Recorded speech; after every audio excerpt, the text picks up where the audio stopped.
की वीडियो है। 3 गैर मुस्लिम लड़कों ने मिल करके कॉलेज से बच्ची को बुलाया और उसको मार करके स्कॉर्पियो में ले गया। 3 दिन रेप किया और रेप करने के बाद उसके जिस्म को सरेआम ले आकर के फेंक दिया। अस्सलामु अलैकुम वरहमतुल्लाहि वबरकातुहू। आप लोगों से गुजारिश है कि इस वीडियो को ज्यादा से ज्यादा शेयर करें। अगर अभी तक मेरे चैनल को सब्सक्राइब नहीं किए हैं तो चैनल को सब्सक्राइब कर ले और बेल आइकन को दबा दे। नाज़रीन इकराम, निकाह के वक्त अल्लाह अकबर, शादी के कार्ड में हम लोग क्या लिखते हैं? अन निकाह मिन सुन्नती, और फिर नीचे बेहतरीन सुनहरे अल्फाज में लिखते हैं दुख्तरे नेक कनीज़े फातिमा। मैं कौम मुस्लिम से पूछना चाहता हूँ, क्या अन निकाह मिन सुन्नती के दायरे में रहकर निकाह करते हैं? क्या कौम मुस्लिम अन निकाह मिन सुन्नती के दायरे में रहकर शादी का प्रोग्राम रखते हैं? तो अक्सर लोग यही कहेंगे नहीं मौलाना साहब। नाज़रीन इकराम, मैंने सुना था कि पहले के लोग जब निकाह करने के लिए जाते थे, बारात लेकर के जाते थे, तो नेक लोग परहेजगार मुत्तकी को साथ में लेकर जाते थे। लेकिन आज हाल ये है साहब, निकाह करने के लिए जब जाते हैं, बारात लेकर के जाते हैं तो रंडियों को लेकर के जाते हैं, डीजे के साथ रंडियों को नचाते नचाते लेकर के जाते हैं। यह हाल है आज हमारा। नाज़रीन इकराम, यानी हम लोग जो है दुनियादार को खुश करने के लिए अल्लाह को नाराज करते हैं। नाज़रीन इकराम, मरना है, कब्र के अंदर जाना है और कल क़यामत के दिन अल्लाह रब्बुल इज़्ज़त की बारगाह में हाजिर होना है। क्या जवाब दोगे? अगर इन्हें कोई समझाए, या चाहे मस्जिद का इमाम हो, अगर इन्हें समझाए तो इमाम के साथ लड़ जाते हैं, ये लोग भिड़ जाते हैं। आप लोगों से गुजारिश है कि इस वीडियो को देखें कि किस तरीके से एक मस्जिद का इमाम ने इन्हें समझाया है, लेकिन ये लोग मानने को तैयार नहीं है। नाज़रीन इकराम, चलिए इस वीडियो को शुरू करते हैं। क्या कुछ कहा है एक इमाम ने? आप लोगों से अपील है कि इस वीडियो को ज्यादा से ज्यादा शेयर करें। चलिए बिला ताखिर वीडियो को शुरू करते हैं। आज कल की वीडियो है। 3 गैर मुस्लिम लड़कों ने मिल करके कॉलेज से बच्ची को बुलाया और उसको मार करके स्कॉर्पियो में ले गया। 3 दिन रेप किया और रेप करने के बाद उसके जिस्म को सरेआम ले आकर के फेंक दिया। आए दिन ये खबरें आ रही हैं।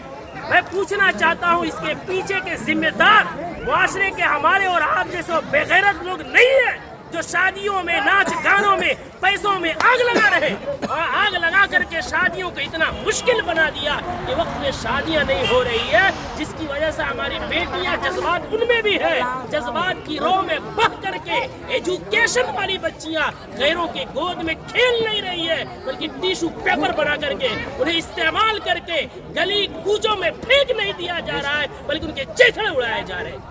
इतने अदब और एहतराम के साथ बार बार इसरार करने के बाद झुक करके, बाप कह करके, भाई कह करके, ईमान का हवाला देकर, इस्लाम का हवाला देकर, पूरी सोसाइटी के अदब पैमान का हवाला देकर के कहा गया, लेकिन फिर क्यों नहीं माने? जुर्रत की बात है, हिम्मत की बात है। आखिर वो हिम्मत आई कहां से कि पूरा मुआशरा बाइकाट कर रहा है? आप नाच ला रहे हैं, चौक पे नचा रहे हैं, पूरा बस्ती इस गुनाह से बचना चाहता है। खुदा का खौफ खाए हम लोग, कल क़यामत में क्या मुंह दिखाएंगे? पूरे गांव में नचाते हुए लेकर आते हैं, मस्जिद के सामने से लेकर आते हैं, पूरे गांव में। ये क्या है?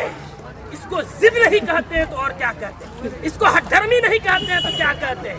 कौन है वो मौलवी, कौन है वो आलिम दीन जिसने कुरान और हदीस पढ़ा है और इतनी सख्ती से मना करने के बाद उस मजलिस में, उस शादी में नाच गाना हो और वो निकाह पढ़ाए, उसका कुरान और हदीस इजाजत देता है? मैं तो एहतराम करता हूँ कि इन्होंने पहले ही जो हमसे मोहब्बत और शफकत के साथ इकरार किया है। कौन है ऐसा जो जिस मजलिस में नाच हो रहा हो, जिस स्टेज में वेशियों का धंधा चल रहा हो, जिस स्टेज में खड़ा हो करके बहनों के पाँव में घुंघरू बांधा जा रहा हो, उनके सरों से दुपट्टे खींचे जा रहे हो, जिस निकाह जो इबादत है, उस इबादत के अंदर मुआशरे के लंगे और लुफंगे और लवंडे औरतों के पीछे तालियां बजा रहे हो, वो निकाह में किस मौलवी का इल्म इजाजत देगा निकाह पढ़ाने का?